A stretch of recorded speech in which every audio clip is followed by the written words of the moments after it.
To the point या कार्यक्रमाचे प्रायोजक आहेत फाटक डेव्हलपर्स, गुणवत्तेने निरंतर विकास. नमस्कार, टू द पॉइंट या आमच्या कार्यक्रमामध्ये आपलं स्वागत आहे. माझ्यासोबत राजकीय विश्लेषक कैलास गांधी आहेत.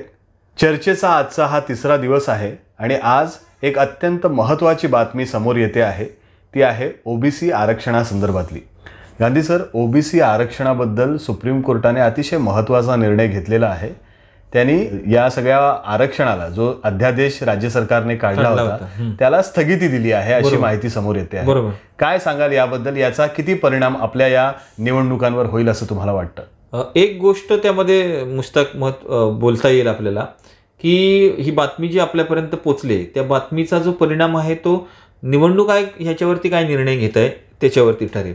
आणि निवडणूक आयोगांकडून आतापर्यंत या क्षणापर्यंत तरी अशा इन्स्ट्रक्शन आपल्या इथली म्हणजे दापोलीतली जी निवडणूक होते त्यांची जी यंत्रणा आहे त्या यंत्रणेपर्यंत आलेलं नाही. त्यामुळे उद्या जो शेवटची तारीख आपण म्हणतोय की जोपर्यंत उमेदवारी अर्ज भरता येईल तर ती थांबवण्याची प्रक्रिया किंवा त्याच्या पुढची प्रक्रिया या संदर्भात आजही कोणतेही असे निवडणूक आयोगाकडून आलेले इकडे सिग्नल्स आलेले नाहीत. त्यामुळं या क्षणी आपण असं म्हणू शकत नाही की लगेच ती प्रक्रिया थांबेल. कारण दोन ऑप्शन उभे राहतात की जर का ओबीसी आरक्षणाला जर स्थगिती असेल मर्यादित तर मग ओबीसी जे कॅन्डिडेट ज्या वॉर्डामधून उभे राहू शकतात की ज्या नागरिकांच्या मागास प्रवर्ग ह्या गटामधून उभे राहू शकतात तर तेवढ्यांची निवडणूक थांबून बाकीच्यांची निवडणूक घ्यायची का? तर असं करणं हे निवडणूक आयोगाला सोयीचं नसतं. त्यामुळे घेतला जाईल तर तो थेट निर्णय असेल. तो एकतर निवडणूक रद्द होईल, सर्व मतदारसंघांच्या निवडणूक रद्द होईल किंवा निवडणूक रद्द होणार नाही असे दोनच कुठले तरी पर्याय निवडले झाले. अर्धवट निवडणूक घेतली अर्धवट नाही असं होणार नाही. गांधी सर, इथे सगळे जे कॅन्डिडेट आहेत ते खूप घाबरलेले आहेत. काही जण तर मला विचारत होते आम्ही अर्ज भरायचा की नाही.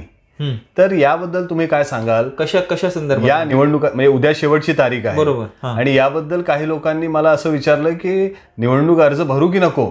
विषय असा आहे की अर्ज भरू की न भरू हा विषय मला वाटतं गौण आहे. कारण जर ती रद्द होणार असेल तर रद्द होईल आणि रद्द होणार नसेल तर रद्द होणार नाही. तुम्हाला जी आता या क्षणी प्रोसेस थांबलेली नाहीये, प्रोसेस तर चालू आहे. मग त्या प्रोसेसने जी रिक्विजिट लिमिट दिलेली आहे, जी तुम्हाला अंतिम मर्यादा दिलेली आहे उमेदवारी अर्ज भरायची, त्याच्यात उमेदवारी अर्ज भरणं हे संयुक्तिक आहे. त्याच्यानंतर काय घडेल त्या अनुषंगाने परत पुढची वाटचाल करता येईल. पुढचे जे काही प्रोसेस आहे किंवा पुढची पावलं आहेत ती त्या उमेदवाराला उचलता येतील. पण जर का त्याने भरली नाही आणि निवडणूक झालीच असं जर आपण समजलं तर तो ऑटोमॅटिकली त्या प्रोसेसमधनं बाद होईल. पण सर, एक इंटरेस्टिंग गोष्ट या निमित्ताने अशी झाली की काही लोक प्रचंड खुश झाली की आता आरक्षण रद्द झालं आहे तर आता सगळ्या ज्या जागा आहेत त्या ओपन होतील. याबद्दल काय सांगाल तुम्ही? असं होईल का? असं होत नाही. असं जनरली होत नाही. सगळ्या जागा ओपन होणं असं विषय पटकन घेतला जात नाही. कारण जे काय पॅरामीटर्स ठरलेले आहेत त्या पॅरामीटर्स मधला एक पॅरामीटर आहे तो म्हणू आपण ओबीसी आरक्षणाचा पॅरामीटर. या व्यतिरिक्त अनेक गट आहेत की आता त्या विभागामध्ये त्या प्रभागामध्ये ज्या समाजाचं प्राबल्य आहे त्या अनुषंगाने राखीव जागांचा निकष लावून काही चिट्या टाकून स्वाभाविकता वॉर्ड आहेत ते राखीव होत असतात. पण फक्त ओबीसी म्हणजेच फक्त राखीव नाही, इतर पण राखीव जागा असतात. त्यामुळं ओबीसी बद्दल काहीतरी क्रुशल थिंग चालू आहे, स्टे ऑर्डर किंवा जैसे ते असे ऑर्डर दिलेली आहेत म्हणून काही सगळ्याच सीट ओपन आहेत असं होत नाही आणि होणार नाही तसं. आणि शेवटी ही एक सिस्टम आहे. सध्या जरी सुप्रीम कोर्टाने या ओबीसी आरक्षणाला स्थगिती दिली असली तरी त्यांनी एम्पेरिकल डाटा राज्य सरकारकडून मागवलेला आहे. याचा अर्थ काय आहे की त्यानंतर पुन्हा एकदा ओबीसीच्या आरक्षणाबाबत सकारात्मक निर्णय होऊ शकणार आहे. बरोबर. गांधी सर, ओबीसी हा विषय मला एक त्यातला आणखी महत्वाची गोष्ट की एखादी गोष्ट कोणतरी रिट पिटिशन दाखल करते किंवा एक त्या स्वरूपाची आपण म्हणू की प्रोसेस जेव्हा सुरू होते कोणाच्या तरी इनिशिएटिव्हमुळे तर त्यावेळेमध्ये ज्या वेळेला निर्णय घेण्यासाठी म्हणून आवश्यक त्या गोष्टींची गरज असते, आवश्यक त्या बाबींची पूर्तता व्हायला लागते, तोपर्यंत त्याविषयी प्रो किंवा निगेटिव्ह असा कोणताही निर्णय कोर्ट जनरली घेत नाही किंवा घेतलाच जात नाही. तर त्या केसमध्ये तेवढी माहिती उपलब्ध होईपर्यंत एक चांगला सोयीचा पर्याय असतो की प्रोसेस आहे ती थांबवायची. आणि मला वाटतं तसाच हा निर्णय तोच प्रकार इथे घडलेला आहे. गांधी सर, दुसरा जो मुद्दा आहे तो आपला फार इंटरेस्टिंग आहे. तो असा की सध्या दापोली शहरातलं जे वातावरण आहे बरोबर ते काही निवडलेलं नाही. बरोबर. जी परिस्थिती संभ्रमाची होती ती आजही तशीच आहे. बरोबर. आता फक्त एवढाच मुद्दा राहिला आहे की आपल्यापर्यंत काय माहिती आली आहे. तर ती नाही, प्रश्न माझा असा आहे याच्यामध्ये की जे उमेदवार राहणार आहेत, आता काही प्रमुख जे चेहरे आहेत दापोली नगरपंचायतीच्या निवडणुकीतले, त्यांच्याबद्दल आपण थोडंसं बोलूयात. आणि सर, सध्या या नगरपंचायतीच्या निवडणुकीमध्ये महत्वाचे चेहरे कोणकोणते आहेत असं तुम्हाला वाटतंय? महत्वाचे चेहरे म्हणताना आपल्याला म्हणता येईल की आपण सचिन जाधव हा एक चेहरा आहे, त्याच्यानंतर खालिद रखांगे हा दुसरा चेहरा आहे, त्याच्यानंतर प्रकाश साळवी असेल, आणि दुसरी टर्मसाठी आता इच्छुक असलेल्या कृपा घाग असतील की ज्या आपण म्हणू की एकेकाळी कॅल्क्युलेशन्समध्ये त्यांचं सुद्धा नाव त्यावेळेला नगराध्यक्षपदासाठी घेतलं जात होतं. असे काही स्वाभाविक चेहरे आहेत. आता बाकी व्यतिरिक्त आणखी चेहरे आहेत, पण ती चेहरे अजून लढणार की लढवणार की नाही याच्याबद्दलची अजूनही पूर्ण स्पष्टता नाही. त्याच्यामध्ये जर विचार केला तर प्रशांत पुसाळकर हा सुद्धा एक चेहरा आहे की हे जे चेहरे आहेत हे आपण म्हणू की ह्यांची प्रतिष्ठा ही खऱ्या अर्थाने या निवडणुकीमध्ये पणाला लागेल.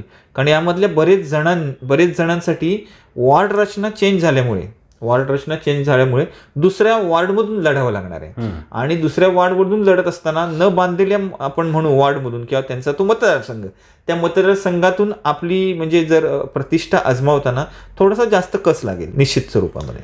गांधी सर, आणखी एक मला तुम्हाला विचारायचं आहे की जर यामध्ये तुम्ही म्हणालात की सचिन जाधव, खालिद रखांगे, प्रशांत पुसाळकर, प्रकाश साळवी, हे जे चेहरे आहेत यांना किती झगडावं लागेल यंदाच्या निवडणुकीमध्ये असं तुम्हाला वाटतं? या निवडणुकीमध्ये कसं झालंय, या निवडणुकीमध्ये ऍक्च्युली लढताना एक वेगळा आयाम आला ह्या निवडणुकीमध्ये. तो म्हणजे पूर्वी कसं होतं की मी ज्या पक्षातर्फे म्हणजे निवडणूक लढवणार आहे त्या पक्षाचं पूर्ण पाठबळ आहे त्या कॅन्डिडेटला असायचं, आणि आता तशी परिस्थिती राहील असं वाटत नाहीये. कारण पक्षामध्येही वेगवेगळे गटतट आहेत, जे गटतट हे वेगवेगळ्या माध्यमातून आपल्याच कॅन्डिडेटला नामोहरम करतील असं एक चित्र या काही दिवसामध्ये पुढे आलंय. आणि त्याला आत्ताचे आपण जे 2-3 दिवसामधल्या ज्या घडामोडी आहेत त्याची फार मोठी पार्श्वभूमी आहे. त्याच्यामुळे अंतर्गत विरोध आणि समोरच्या कॅन्डिडेटचा असलेला थेट विरोध याला क्रॉस करून त्यांना त्यांची रणनीती आखावी लागेल, तरच त्यांची विजयाची गणित आहेत ती यशस्वी होऊ शकते. सर, टू दी पॉइंट एक प्रश्न विचारतो. ओके. वॉर्ड नंबर 17 बरोबर, वडाचा कोण, बरोबर, अमोल तांबेने आज उमेदवारी भरली आहे. हो. सचिन जाधव इच्छुक आहेत, बरोबर, विलास शिगवण इच्छुक आहेत राष्ट्रवादीतर्फे. काय तुम्हाला वाटतं त्या वॉर्डामध्ये काय स्थिती राहील? आता मागच्या जर निवडणुकीचा आपण जर त्या वडाचा कौंड या विषयावरती आपण संदर्भ घेतला तर सरळ तिथे जी सेनेची आणि राष्ट्रवादीमध्ये जी मतविभागणी झाली त्या मतविभागणीचा फायदा होता तो भाजपला लाभला होता. हे सरळ त्यावरचं कॅल्क्युलेशन होतं. आणि आता सुद्धा भाजपची गणितं त्याच्यावरच अवलंबून असतील, किंवा थोडासा आपण म्हणू की एक्झिस्टिंग कॅन्डिडेट भाजपचा होता त्यामुळे संपर्क थोडासा वाढलेला असू शकतो, थोडीशी नेटवर्क वाढलेलं असू शकतं, त्याचा फायदा भाजप कॅन्डिडेटला तिथे असेल. पण ही गोष्ट आणि निवडणूक जिंकून यायची गोष्ट ह्या वेगळ्या आहेत. म्हणजे आपण म्हणतो एखाद्या कॅन्डिडेटनी केलेली विकास कामं ही त्याला विनिंग किंवा जिंकून देत नाही, दुर्दैवी आहे. निश्चित. म्हणून विकासाचं कोण बोलत नाही. म्हणजे आपण बघितलं या गोष्टी की विकासाचं कोण बोलत नाही. कारण हे होतं की विकास कामांवरती सीट निवडून येत नाही, त्याच्यासाठी वेगळी गणितं मांडायला लागतात. आणि जेव्हा आपण असं बघू की सचिन जाधव यांनी जो आपण म्हणू 17 नंबरचा वॉर्ड निवडला, तो निवडताना त्यांच्या मागे एक त्यांची गणित आहे. ती गणित अशी होती की म्हणजे आपण मागच्या निवडणुकीचा संदर्भ गेला की जेव्हा एकत्रित वॉर्ड रचना होती, म्हणजे 2 किंवा 3 कॅन्डिडेट एकाच वॉर्डामधून असायचे आणि वॉर्ड मोठा असायचा, असा जो संयुक्तिक वॉर्ड रचना होती त्याच्या वेळेला सचिन जाधव त्या वॉर्डमधून जेव्हा लढले होते आणि निवडून आले होते, त्यांच्याबरोबर नितीन मयेकर आणि बुरटे मॅडम असे 3 जण कॅन्डिडेट जे निवडून आले होते, त्यावेळेची गोष्ट अशी आहे की त्यावेळी स्पेशली हा जो वडाचा कोंड हा विभाग आहे तो त्यांच्या मतदारसंघाचा भाग होता, त्यामुळे त्यांच्यासाठी तो अननोन नाही आहे. पण कस लागणार, निश्चित कस लागणार. पण त्यांना मला असं वाटतं की पर्याय नव्हता. असं आहे की ते ज्या पारंपरिकरित्या ज्या मतदारसंघातून किंवा ज्या वॉर्डमधून लढत होते तो तर महिला राखीव झालेला आहे, त्यामुळे त्यांच्यासाठी दुसरा जो वॉर्ड शोधणं हा पर्याय डू ऑर डाय अशी सिच्युएशन होती. बरोबर. आणि सर, दुसरा मुद्दा जो आहे आपला तो आहे खालिद रखांगे यांचा. खालिद रखांगे हे राष्ट्रवादी काँग्रेस पक्षाचे नगराध्यक्ष पदाचे उमेदवार आहेत. बरोबर बरोबर. त्याची चर्चा संपूर्ण दापोलीमध्ये Yes. आहे. तर त्याकडे तुम्ही कसं पाहता? हा आत्ताच्या घडीला म्हणजे आपण बघू की आत्ताच्या घडीला राष्ट्रवादीमध्ये जे चेहरे दिसत आहेत आता जे आहेत चेहरे त्याच्यामध्ये स्वाभाविक आणि आपल्याला अगदी ओपनली नाही म्हटलं तरी हे फोकस झालेलं आहे की खालिद रखांगे हे राष्ट्रवादीचे नगराध्यक्षपदाचे उमेदवार असतील. किंबहुना आताच्या ज्या मुवमेंट दिसतात रखांगे यांच्या त्या मुवमेंट त्याच दिशेने चालू आहे.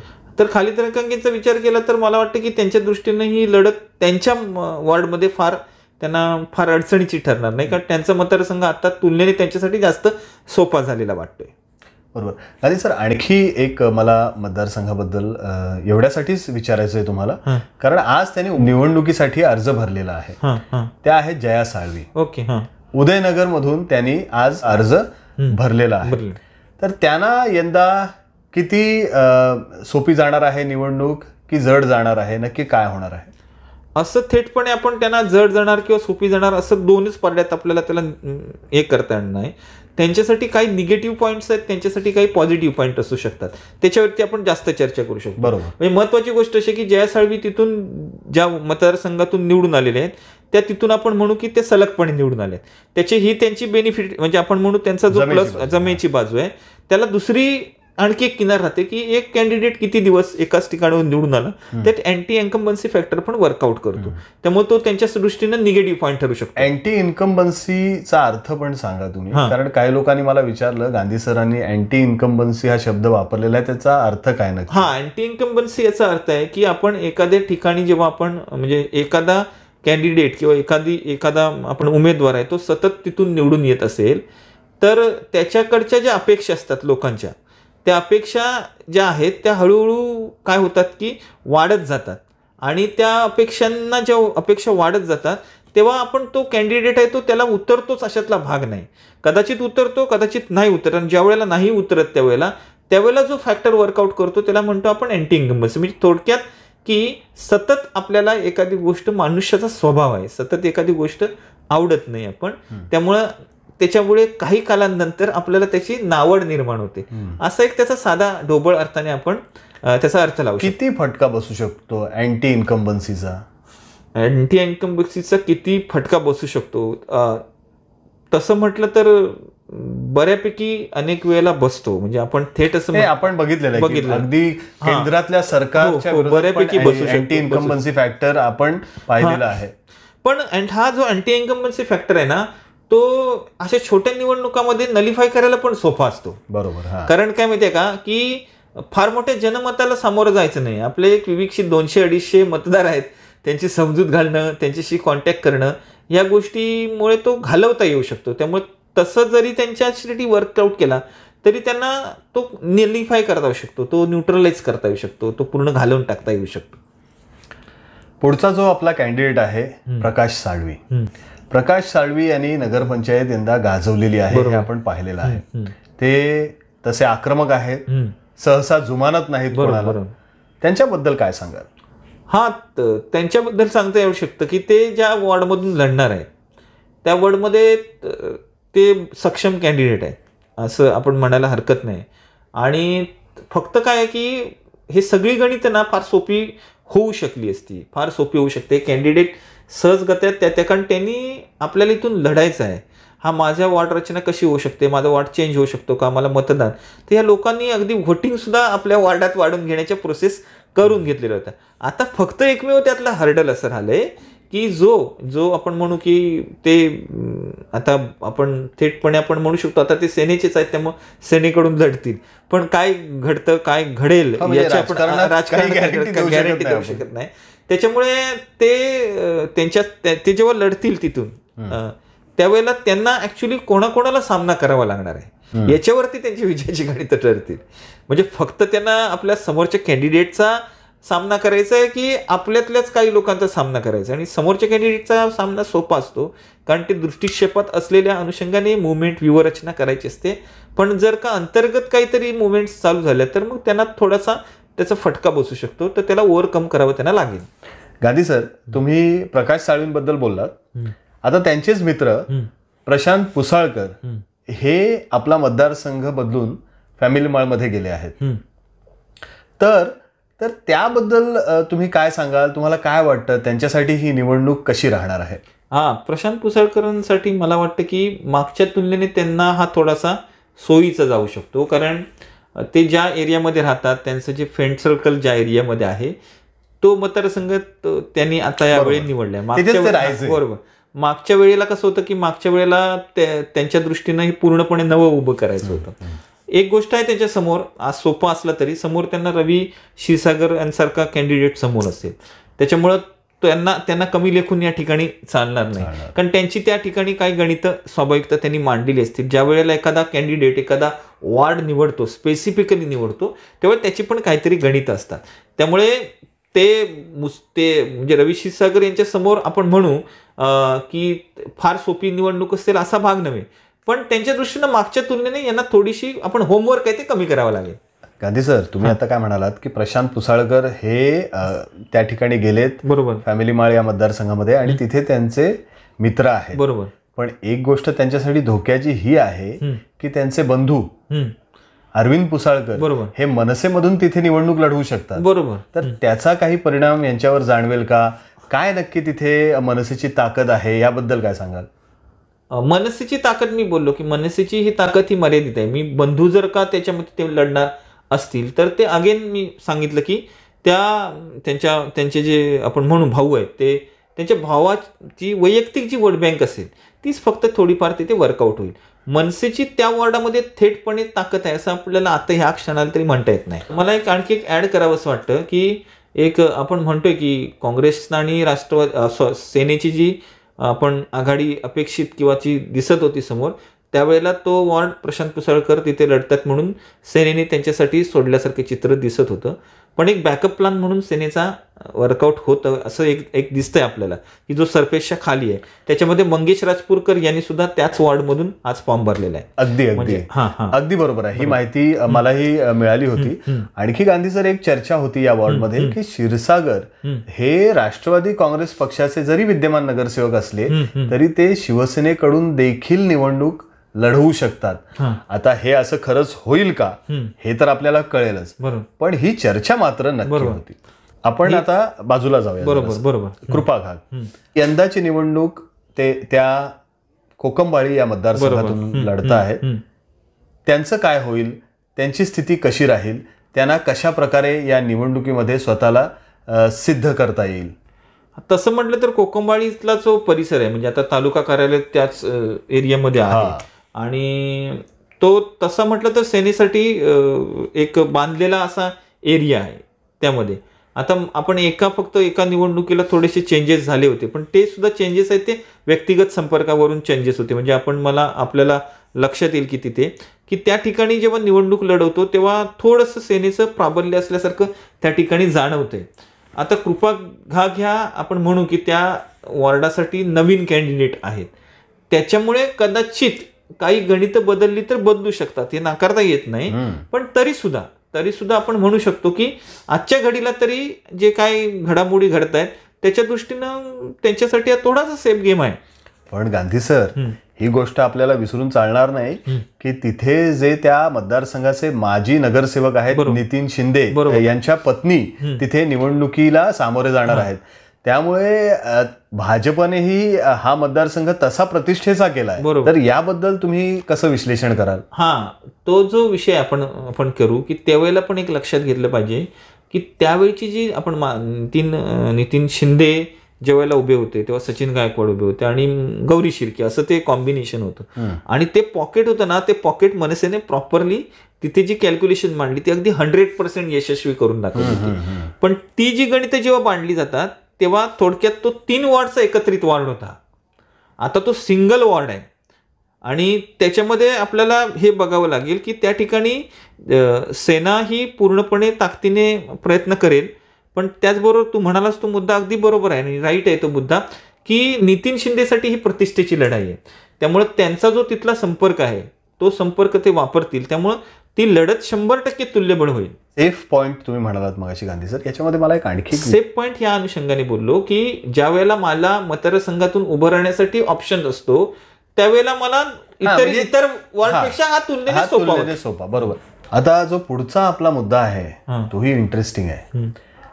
माजी नगराध्यक्षा हम्म. परवीन शेख हम्म. या आता अहमदनगर बरोबर. या मतदारसंघातून निवडणुकीला सामोरे जात आहेत. हम्म. हम्म. तर त्यांच्या समोर हम्म. संचिता जोशी राहणार बरोबर आहेत आहे. अशी ही चर्चा आहे. हां, exchange आता offer बघा आहे. मागच्या वेळेला काय गंमत होती की त्यांचा जो वॉर्ड होता तो क्रमांक 7चा होता. हम्म. हम्म. तो मच्छी मार्केट, खोंडा परिसर असा तो वॉर्ड होता. आणि त्यावेळेला देखील संचिता जोशी आणि परवीन शेख यांच्यामध्ये थेट लढत झाली आणि संचिता जोशी या पराभूत झाल्या. बरोबर. पण होतं उलट, संचिता जोशी या राष्ट्रवादीत होत्या बरोबर. आणि परवीन शेख या शिवसेनेत होत्या. आता मतदारसंघ बदललेला आहे आणि त्यांचे पक्ष सुद्धा बदलले. बरोबर आहे. तर याबद्दल काय सांगाल तुम्ही? हा एक महत्वाची, दोघांसाठी महत्वाची प्लस बाजू की दोघेही नवे खेळाडी नाही आहेत. म्हणजे ते आपण म्हणू की दोघांनाही नगरसेवक म्हणून निवडून आलेले कॅन्डिडेट आहेत. एकाने उपनगराध्यक्षपद अनुभवलं, एकाने नगराध्यक्षपद अनुभवले. त्यामुळे ही त्यांची आपण म्हणू की हे ते गोष्टी कस लागणार आहे. त्याच्यामुळे हा त्यांची प्रतिष्ठेची लढाई आहे आणि आपण म्हणू तिथे काही होऊ शकतं. म्हणजे असं थेटपणे आपल्याला म्हणता येऊ शकतं की हे दोघे जण पूर्ण ताकदीनिशी तिथे लढतील. त्यामुळे आपल्याला एक कदाचित काही धक्कादायक निकाल सुद्धा समोर येऊ शकतो आपण एक्सपेक्टेड केलेल्यापेक्षा. बरोबर आहे गांधी सर. इथे जी लढत राहणार आहे ती खूप रंगतदार असणार आहे आणि आता तुम्ही म्हणताय की शॉकिंग एखादी घटना घडू शकणार आहे.